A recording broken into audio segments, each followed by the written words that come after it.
Okay, welcome to part 4 of career development. This will be the last part of career development. We'll wrap it up here, and I'm just going to jump in right where we left off. So in the last episode, we finished up with talking about leadership.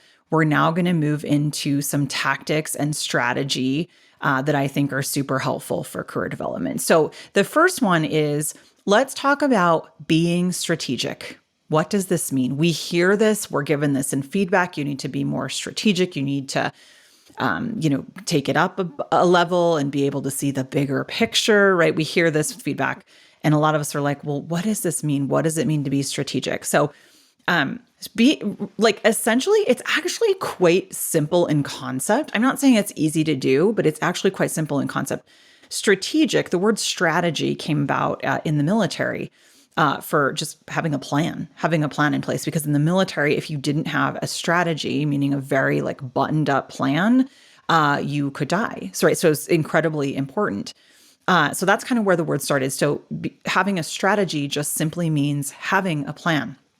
And so the way that we can translate that into any job or really sort of anything you're doing and what it means to be strategic is just have a plan.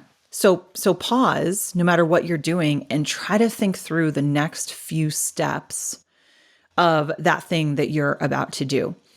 Because a lot of times we think about this as so big, like a strategy is so big and we have to think about it and it's going to have all these layers and impacts, and where do I even start? But being strategic starts in your daily activities at work. For example, sending an email. You absolutely can be strategic in sending an email, and you can show that you're strategic via sending an email. You can also show that you're not strategic via sending an email. So this is really important. So really what we want to think about to be strategic when we're sending an email is, what is the point that I want to get across? Who is my audience and how much detail do they need? That is a massive one. And how can I do it in the most succinct, easy to understand, least time consuming way? And think about it as a chess game. Like, how many steps ahead can you think?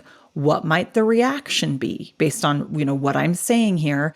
And do I need to get ahead of that with anybody? Is there anybody I should reach out to and talk to before I send this email? Is there anybody who is going to cause a meltdown or is going to be offended? Or, right, that is strategy. And it's hard. This is why strategy is hard. Because just simply busting out an email and winging it and sending it takes about, 3 minutes. All the things I just said could turn that 3 minutes into 30 minutes, right? Especially if you need to reach out to somebody and give them a heads up and talk through it with them. And that sounds hard and daunting. It is usually worth it. Now, we can overanalyze and overthink, right? I'm not talking about overanalysis. I'm genuinely talking about being thoughtful and having a plan for something as simple and day-to-day as sending an email. But that's what being strategic is. It's thinking a few steps ahead. So if it's a meeting, first question, hugely important. Could the meeting be an email? Because if the meeting can be an email and still be effective, please do it as an email and not a meeting, right? We love that. That's amazing if it can be effective. Second question, if it obviously can't be an email, who needs to be there? Are you just inviting everybody because that's the easier than thinking through who really needs to be there, right? Who's your audience? What level of detail they need? A lot of the similar things to the email. But really, this is what being strategic is, and this is what will get you noticed, is if you stop and think through some of these things. Okay, so really, really great and important one on strategy. And I have a whole hour talk I do on that. So there are so many layers and so many more recommendations that we don't have time for here in this episode, but it's a big one. Okay. The One Thing and Essentialism. These are books that I absolutely love. So they're two different books. The One Thing by Gary Keller, and oh my gosh, I'm forgetting the author's name of Essentialism, but I'm going to link them both so you'll have them in the show notes. What this is all about is each day only focusing on the most important thing, or it could be things, but really what the one thing teaches is just one, you pick the one most important thing that you need to get done in your workday, and make sure importance is everyone would agree and be aligned, right? Your boss is aligned with what the most important thing is, not just what you think or what your brain's drawn to. So, and then you you want to do this thing as early on in the day as you possibly can, right? That's kind of that. I'm really, really summarizing that at a high level. But if you check out these books, they're awesome. And so getting really good at what is the most important thing in your day and getting it out of the way first is huge. And there's another book that I love for this. It's called Eat That Frog.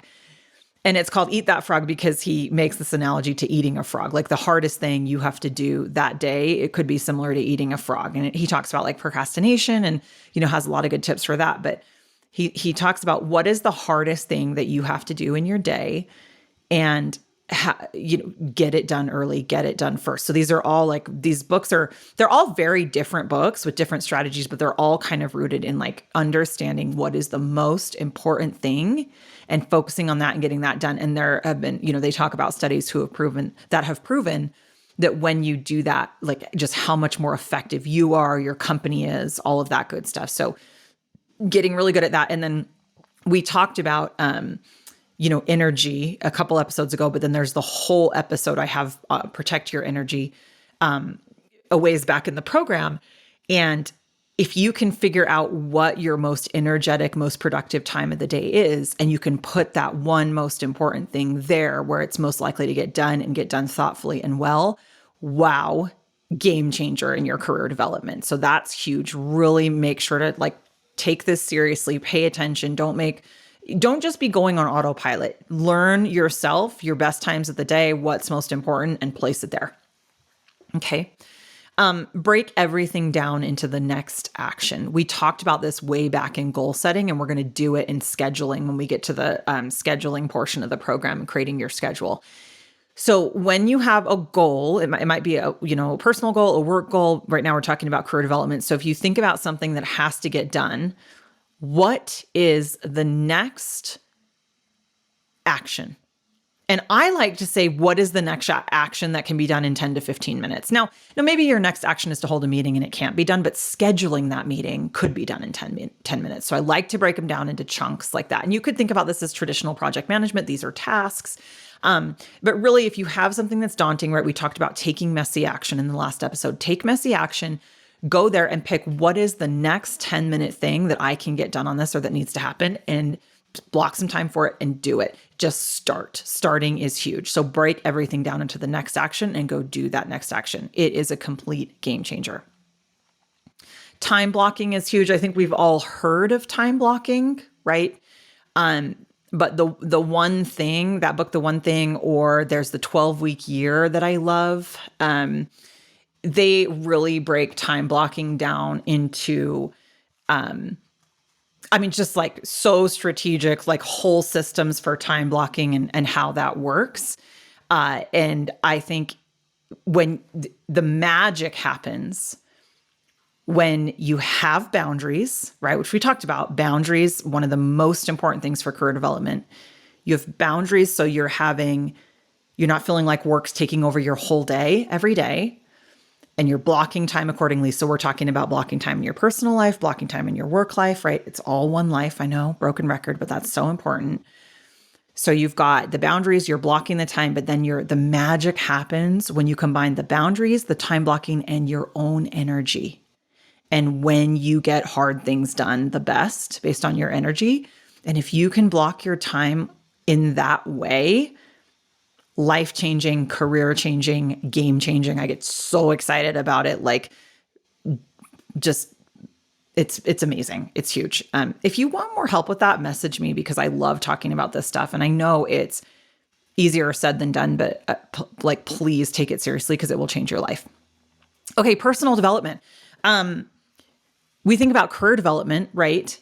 And personal development is obviously like, it's a component of career development. Most of us think about it as like, when we think about personal development as it relates to career development, we think about it like certifications, like learning the next Excel thing or getting like a specific compliance certification, or, I could rattle off a bunch of different things that we think about it more classically with career development, and those are all fine and good.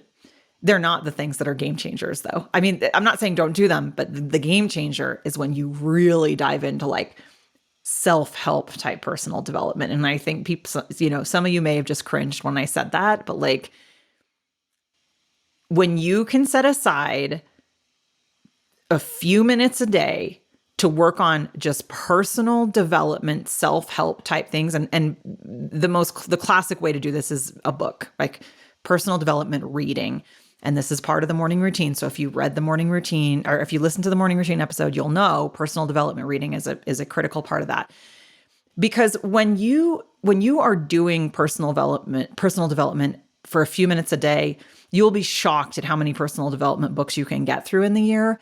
And starting your day off like that, even if you do it at lunch, even if you don't do it in the morning, like you have your book at lunch and you do it for 5 minutes on your lunch hour or before bed, whatever. The way that it sets up your brain to spiral positively and the way you start to progress in life it really is mind-boggling and mind-blowing. And, if you want to start it more in the workspace, any of the books that I've linked in this episode are perfect for that, beautiful for that. The One Thing, Essentialism, Eat That Frog, The 12-Week Year, start those on your personal development and just read a little chunk. And here's the thing on personal development, and I said this in the morning routine, I'll say it again. If you're so bored that your eyes are glazing over with the personal development book you've chosen, scratch it, scrap it, get a new one, get rid of it, scrap it. Don't fall into like the sunk cost fallacy. Get rid of it, get a new one that excites you. These ones all were fun. And everyone has a different idea of fun, right? But like Eat That Frog, it's cheesily written. It's a quick read. And it really did like motivate me to figure out what is the hardest thing in my day and get that done first. It was actually changed my life, honestly. And so personal development reading in the form of like self-help, and they don't even need to be career related books. These ones that I just rattled off are, but even like, oh my gosh, Untamed by Glennon Doyle, massive, amazing personal development book that you wouldn't think has anything to do with your career. But remember, it's all one life. What you develop in your personal life absolutely impacts your work life and vice versa. And, I can't say I'm like rambling a bit now. I get it, but it's because I'm so incredibly passionate about this for changing your life. And I used to roll my eyes at this stuff. Like I used to think self-help was woo-woo and silly. And then it changed my freaking life. I was like, oh, this stuff really does work. It's because it's not woo, it's not magic. It's the way the brain works. I say that a lot, but it truly is like the way that our brain works, and it's setting your brain up for success. It's going to put your brain in a state where you're more likely to take actions towards your best life when you do this stuff. Okay. Next thing for tactics and strategy on career development is focus on your strengths, not your weaknesses. And Strength Finders really, really pushes this. So if you haven't done Strength Finders, it certainly is worth it to find out what your main strength areas are. And then that's where you spend your time.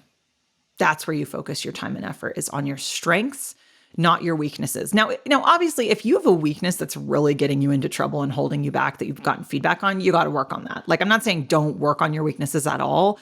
I'm saying putting more energy into your strengths is going to give you like a bigger bang for your buck energy wise. Like you're going to get more out of that, and you're going to go further than putting more energy on your weaknesses than your strengths. Okay. And go check out Strength Finders if you haven't heard of this. It's awesome.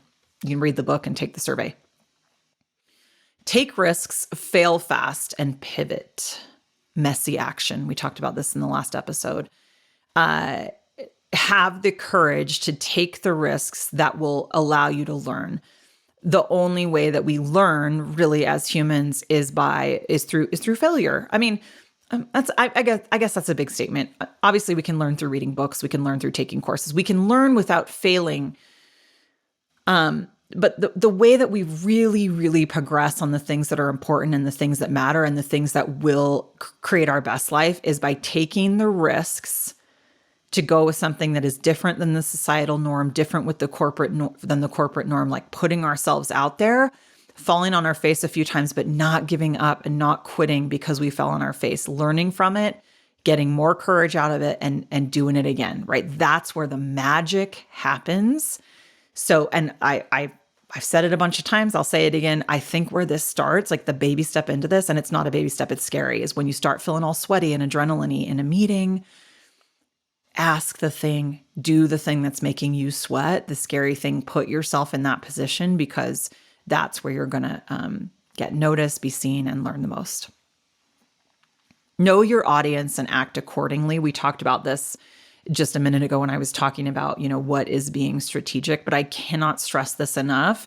If you're going to go into a presentation or a meeting with somebody, do as much homework as you can beforehand, even if it's just like 5 to 10 minutes of like Googling well, in corporate world, we wouldn't Google the person. In corporate world, you would find a connection you have that knows this person, and you would maybe do like some instant messaging with them or a quick 5-minute meeting with them about what they like and what they don't like. It can go such a long way in your own confidence going into the meeting. That's going to make you come across differently, but then you're going to avoid obvious mistakes that you don't want to make in front of that person, whether they're a detailed person or a high level person, whether they're super busy that day. Like all these things matter as it relates to knowing your audience and preparing accordingly. It's huge. Learning how to be as succinct as possible, both verbally and in writing, for when it's necessary. Funny that I'm talking about being as succinct verbally as possible when I'm in the fourth part of this topic, right? I am definitely a talker. So this is something that I continue to work on, is being verbally succinct and in writing. So if there's an area where you could invest, some time and energy, like if you're prioritizing things, I would say working on being more succinct is huge as it relates to career development, because typically the folks that you're trying to get noticed by for career development are very busy and constantly in meetings. And if you're talking about things they don't care about or a level of detail that doesn't matter, you can lose them. You can lose their attention pretty quickly. And so you've got to be strategic, like we talked about before, and know what are the key points I'm trying to get across and how can I do that as succinctly as possible. Always strive to work smarter, not harder or longer. We've heard this before. Work smarter, not harder. Easier said than done.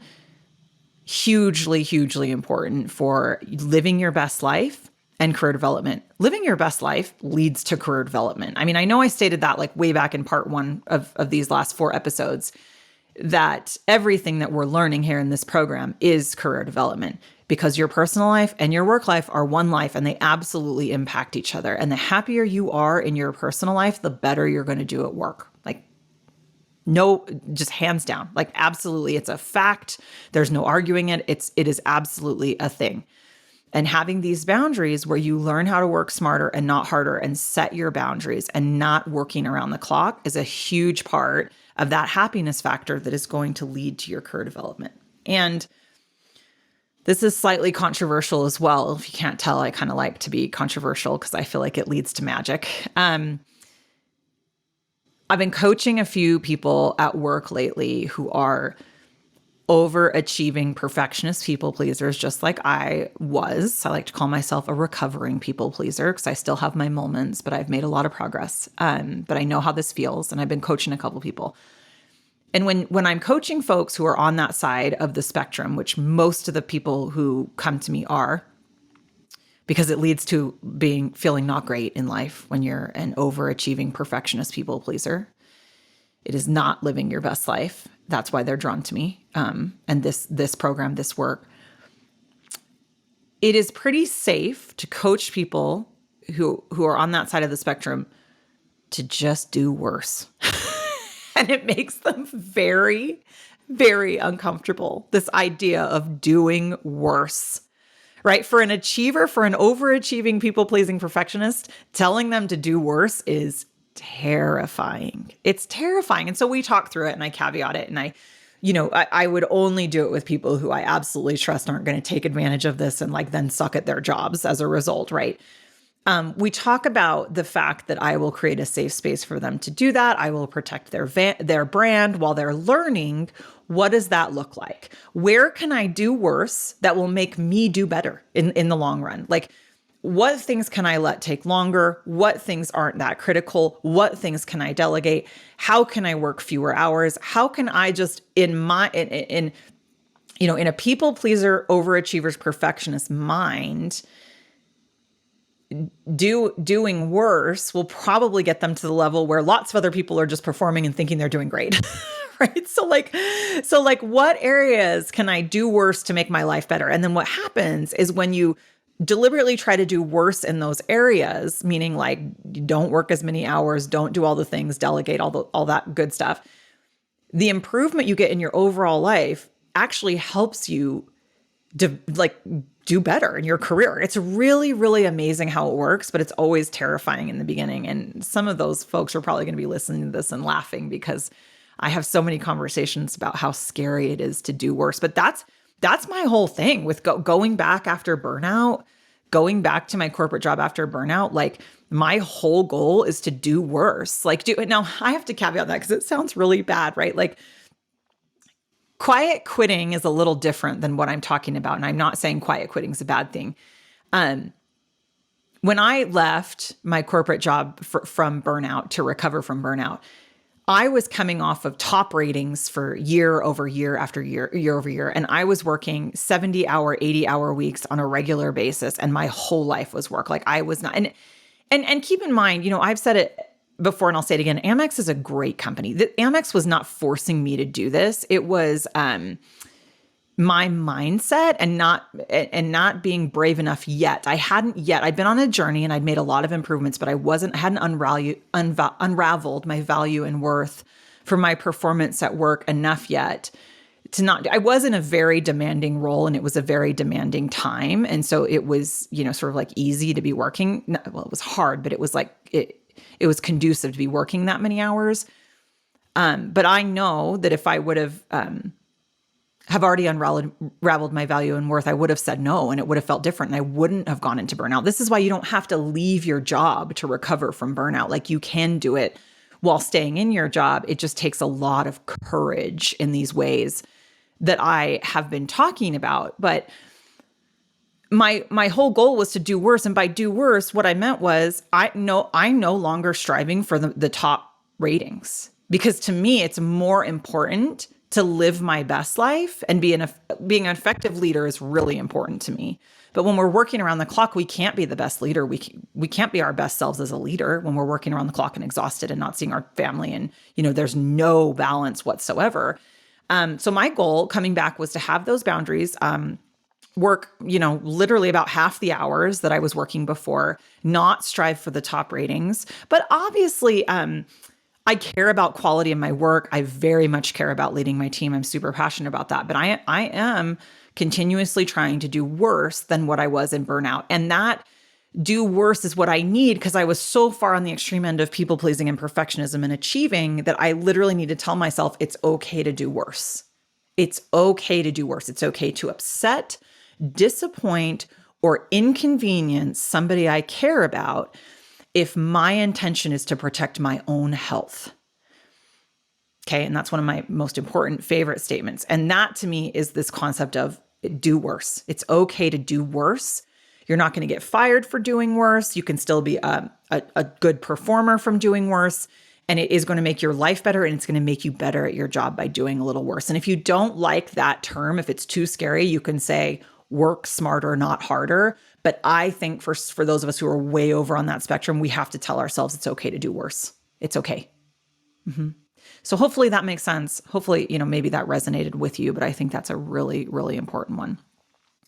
And then the way that I like to wrap up the career development topic is by talking about how relationships are everything. Relationships aren't the number one most important thing. A lot of people will tell you they are for career development, and they are way up there at the top of the list. But I just want to reiterate as we close out where I started. As a woman, the most important things for your career development, regardless of everything I've said so much in these last 4 episodes, are body image. Okay. If you hate or strongly dislike or fixated on changing the way your body looks, it is very, very difficult to develop your career in the way that you want it to, because it is very difficult to have confidence when you hate your body or when you strongly dislike your body. Number 2, boundaries. Number 3, the 5 healthy non-negotiables: water, sleep, body movement, getting the right nutrition in your body, and stress management, and then relationships. That's the order I believe that it goes in. So let's talk about the relationship piece of it for a minute. Relationships are how people get jobs. I mean, it's not 100% of the time, but the vast majority of the time, it's because of human nature. It's not nepotism. I really don't think it is. I mean, nepotism is a thing and it exists, whatever, but The way human brains work is that we are just much more likely to hire somebody if we know somebody who knows them or if we know them, right? It's just a lot easier to trust when either you know and trust that person already from experience you've had with them, or somebody you know and trust knows and trusts. Even if there's more degrees of separation, like that person is still more likely to like get an interview than somebody who has no connection, right? I'm not saying it's not possible to get a job if you have no connection. I'm really not. I still want you to try for those jobs. And, HYLA, we talked about HYLA, my favorite philosophy in the letting go of control episode, high intention, low attachment, right? Do things with the highest and best of intentions and have low attachment to the outcome, because after you've done your best, you have no control over the outcome. What will happen will happen. But part of career development and HYLA is building relationships. So when that promotion opportunity does come your way, because remember, you're not trying for it, you're not clinging to it, you don't have desperation energy, you want it, it's a goal of yours. So you're doing HYLA, high intention, low attachment, and you're building those relationships and networking, right? That's the buzzword that everybody calls this, networking.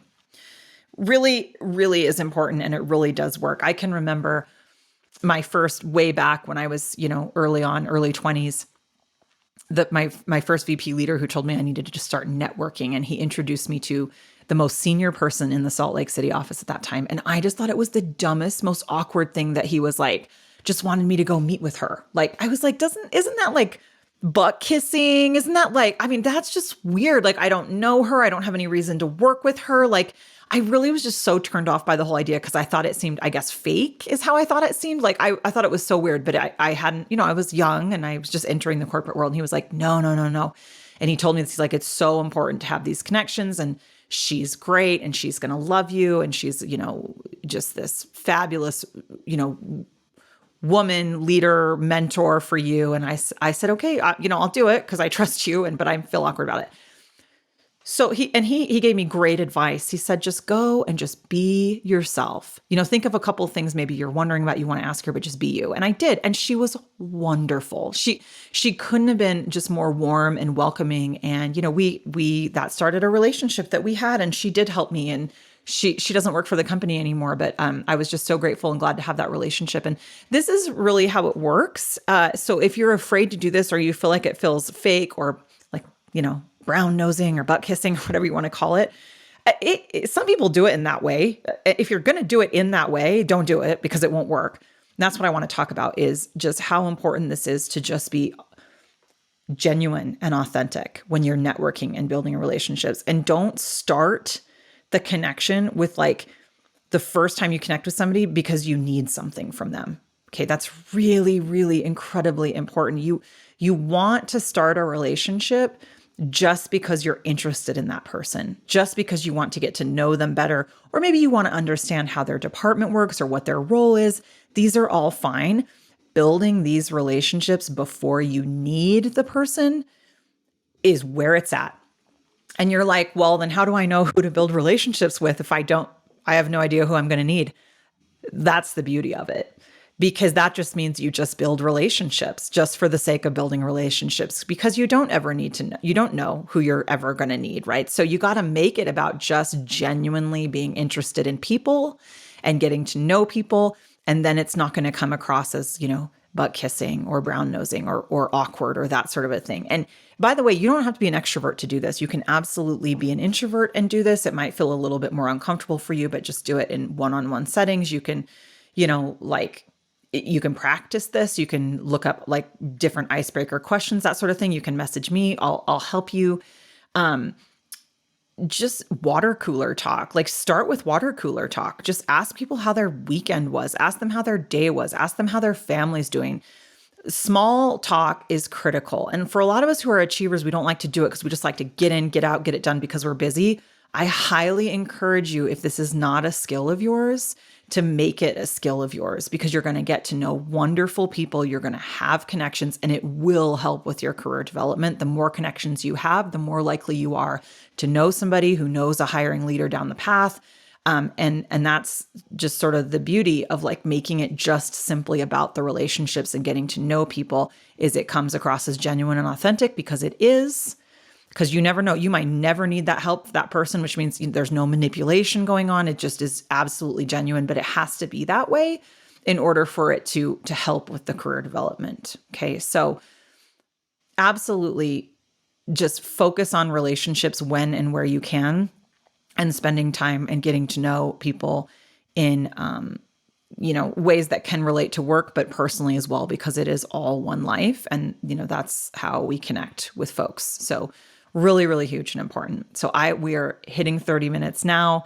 I'm going to leave you with that. And just a reminder that I have started running my group coaching program in companies. So this is where companies pay for their working mom employees to take the program. And it's such a great diversity, equity, and inclusion program.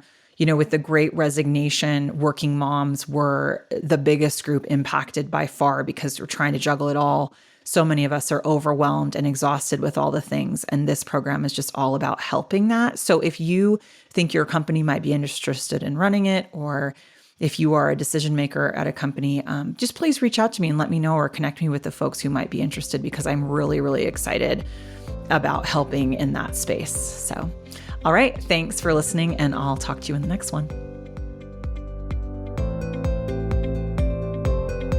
Thanks so much for listening to the Working Mom Happiness Method.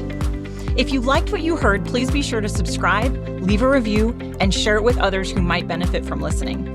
For show notes or to enroll in the Working Mom Happiness Method coaching courses, visit www.womensbestlifeuniversity.com.